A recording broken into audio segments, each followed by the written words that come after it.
Focus Team of the Week for the Pac-12. Brett Nealon and Elijah Vera-Tucker. We had Austin Jackson get Pac-12 Player of the Week for the offensive line.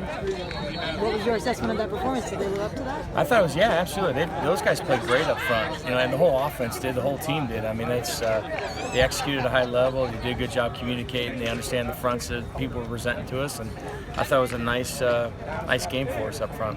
Do you feel like teams will bring more pressure against you guys now because Caden's so young? Yeah, I don't know. That's a good question. As a line coach, you think everybody's going to bring pressure every down. But I don't know. I think everybody has their different game plans and things, and we're built for that. If they decide to do that, we're built. If they don't, it just depends how they want to execute and what they feel like they can attack. What's Drew Richmond brought to that group this year? I think just his maturity, being an older guy. He's played, 27 games started in SEC. He's been in hostile environments.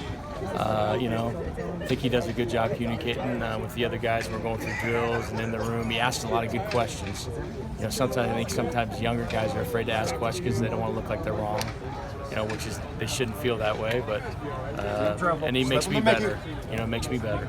Was there an area from what you saw in film before you got him here to now that you think he's improved from his Tennessee time? Yeah, I think one is he's got to better understand what we're doing offensively, and I think he understands the techniques we're trying to teach and things, and he was a good player at Tennessee, and naturally a year later you're going to be a better player, but he was a good player there. What impresses you about BYU's defensive front?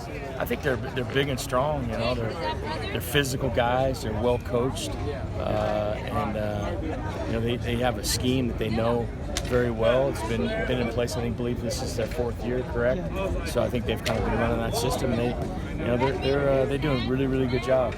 Is there something about older guys, given that they have them, that you guys have to kind of be aware of in terms of the way that what they can do, just being older people? I don't think of it that way. They're just maybe a little bit older, a little bit more mature, but football's football. You got to line up and play. So I don't look at it any differently. What type of adjustments do you need to make going on the road where there's going to be 60,000 sober white people?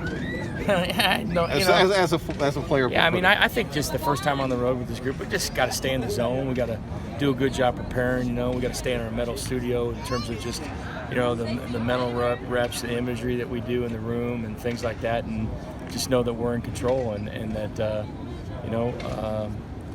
just keep doing what we're doing and not make a big deal out of it. Line up, got to play between the lines and let's go, I think we just got to keep doing what we're doing, to be honest with you. Just a different place we're playing. What's been the one aspect that you've been most impressed with that group? I just think how they just totally bought in. It's a great brotherhood and how they're working together, and they want to be good. They want to be good. They know about the great tradition, the great offensive lines that played here at USC, and they want that. And I think they bought into that, and they bought into what Graham's doing with the offense, and I'm just there to help them. How'd you grade your guys? It was a good game. It was a good game. We won. You win, it's a good thing. I wonder if an experience, you had a lot of experiences, but I wonder if one like Boston College, when you had a real young group and come off a big win, go on the road, any of that stuff kind of come to mind when you go into a game like this? No.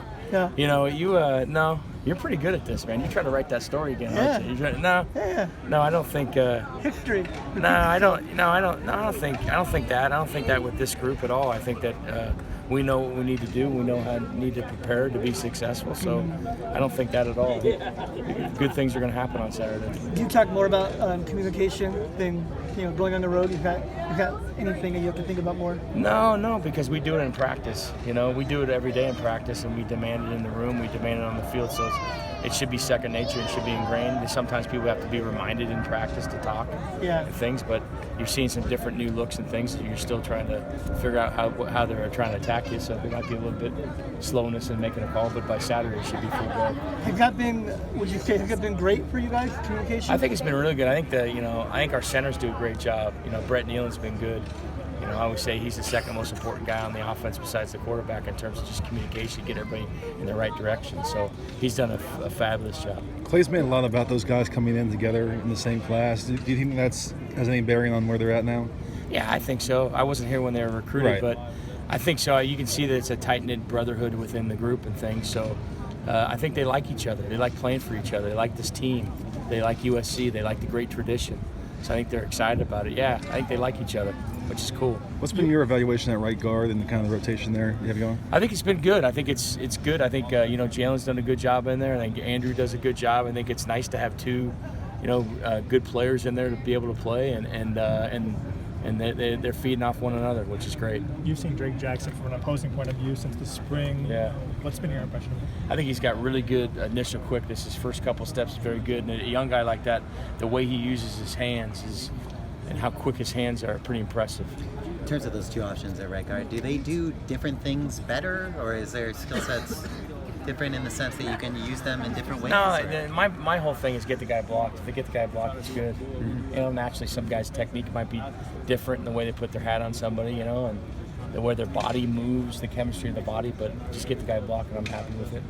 I know you see things differently than we do. In the summer, in the scrimmages, it was hard for us to see that they were going to play this way. What were the things that you were spotting that gave you that confidence? I just think, one is this, the offensive system we run, it's day 1, day 2, day 3. You get to become great technicians. I knew that was going to happen, and we're still working on it. It's still work in progress. I think that, just the way they had a chip on their shoulder and they wanted to be good, and they know the importance of it. And every day they came to work, and it's like, hey, I got to get better than I was yesterday. I just knew it. I could feel it. You feel the chemistry in that room. You're standing beside some guys that really got a real want to be really good, really special. You were trying to tell people that, weren't you? I mean, you were trying to prepare people because they didn't have a good reputation from last year. Yeah. And you were trying to. Yeah, I knew it all along. When I took it over, I knew you could sense it. Good players. I've coached, fortunately, long enough that when you see a good player, you know what they're supposed to do and how to move and the initial quickness and the recoverability and those kinds of things. You know it. And this is SC, man. We get great players at USC. That's why it's special here at USC. How hard was it for you to make a really immediate impact taking over that group when you did during the season? No, they were good. I just helped them try to get better and took it where they left off, and it was easy. I'm just who I am is I just coach guys. I love football. I love developing guys. I love the team, and so I didn't have to do anything special. Just do what I do. Sorry, you already asked about him, but in terms of Drew Richmond, where is he? Has he been able to impress here? How much has his experience helped? It helps. I mean, he's a 27-game starter in the SEC. He's played in hostile environments, great stadiums. It's been a good help. He's an older guy in the room. I look at it this way. When you're in the National Football League, sometimes you get an 8-year vet, a 9-year vet. He's going to ask questions that maybe a second-year guy's not going to ask, and it helps the younger guys in the room, and they're going to think outside the box. Sometimes it makes me a better teacher, and those other guys do that in the room too. What kind of challenges does BYU usually tend to give you right back? They're they're big and strong, and this is the 4th year the head coach has been there. The defense has been intact. I mean, they're good. They're a good team. They're well coached. Good football team. Is it different facing a team that has so many guys who are older? No, somebody asked me that before. You got to line up between the lines to play football. Doesn't matter if you're old or young. If you're a good football player, you're a good football player. So age doesn't. I don't think that's a factor at all. Is there anything extra that you do to prepare Brett Nealon specifically at center in a hostile environment for the first time? No, we just do what we do. There's no big issue with that. We just got to do a good job with our imagery and getting our mental studio prior to the game like we do every week, and feed our soul and feed our mind and take care of ourselves. We'll be good. How much of a scouting process was there with you and Drew Richmond during that transfer process? How much did you really kind of break down his game? I watched it. We watched it early. I looked at the film. I liked it when I saw it. I thought that's a good take for us. That's going to help our team. It's going to make us better. So I thought it was good. Well, we didn't know anything about him. We just heard some criticisms about the way last season went. You saw the potential, though, and saw a guy that was good. Yeah, I ask people their opinions and things like that, but when you sit down and talk to Drew and you talk to him as a person, you ask him questions, and that sort of deal, you're interviewing a person, I knew exactly what he was a fit. I mean, he's a guy that's got an attitude of gratitude. Football's important to him. He's a good person. He wants to be good. He just wants an opportunity, and I'm glad and thankful that he's here. What does it mean for this team to be able to run the ball on the red zone and make it look easy, run it in?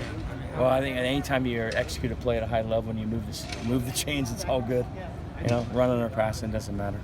Is there one guy you've seen the biggest leap from last fall to this season? I think all of them have. I think all of them made a good leap. They all have. Thank you, guys.